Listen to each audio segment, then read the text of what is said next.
What if I told you that $1,000 invested one time can lose to someone who only invests $100 per month? Not because of luck, not because of better ETFs, but because of how compounding actually works. In this video, I'm going to show you the real difference between investing $1,000 today versus investing $100 every month. And by the end of this video, you will clearly see which strategy actually builds more wealth for beginners, and why most people accidentally choose the weaker one. In this video, you're going to learn why consistency beats timing for almost everyone, how monthly investing quietly outperforms lump sum waiting, what the real long-term numbers look like using ETFs, and how to build this automatically using a simple fidelity setup. This is one of the most important mindset shifts in investing. Let's create two investors. Investor A invests $1,000 today. That's it. No more contributions. Investor B invests $100 every month. Same ETFs, same market, same returns. The only difference is behavior. Most beginners naturally want to be investor A. They say things like, "I'll invest when I save more money. I'll wait until I have a bigger lump sum. I'll start once I feel more ready." It feels safer, but it quietly delays compounding. Let's assume both investors earn about 10% per year using broad market ETFs. After 5 years, Investor A's $1,000 grows to roughly $1,600. Investor B invests $100 every month.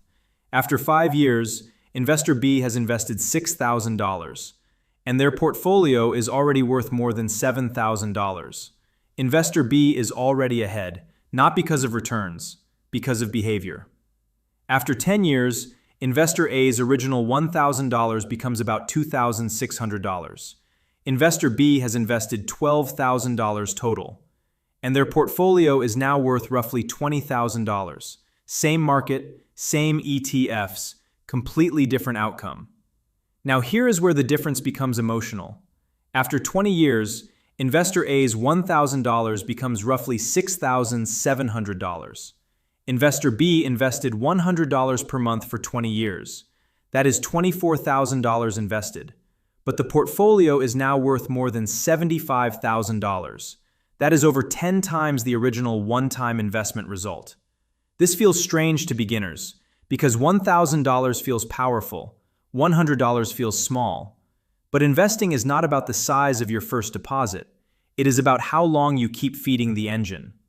The real difference between these two investors is not cash, it is commitment. Investor A made a decision once. Investor B made a decision every month. Monthly investing does something extremely important. It removes timing. You stop trying to buy at the perfect moment. You stop waiting for dips. You stop guessing.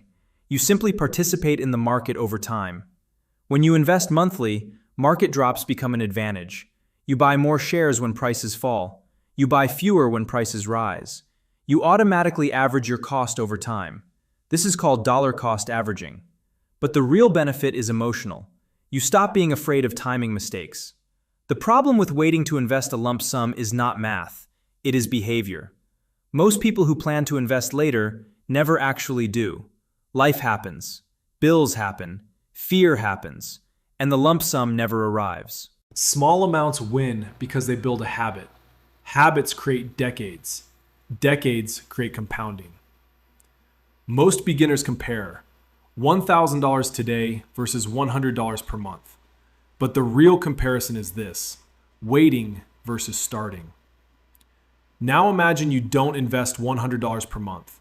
Imagine you invest $300 or $500 or $1,000. The same behavior scales. The strategy doesn't change. Only the outcome does. If you invest $500 per month into ETFs for 30 years, you can easily reach $600,000 or more.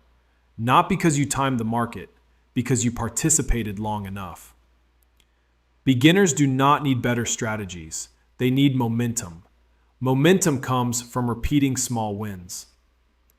Inside your Fidelity brokerage account, you choose your ETF. You schedule automatic deposits. You schedule automatic purchases. You pick a day of the month, and you stop thinking about timing. You let consistency do the work. The most dangerous belief is, I don't have enough money to start. Because you don't need enough money. You need enough consistency. Investor B does not win because they invest more at the beginning. They win because they never stop. That is the secret. If you only have $1,000 today, that is not your strategy. It is your starting point. Your real strategy is what you do next month, and the month after that, and the year after that. Because in investing, small money invested consistently beats big money invested once, every time.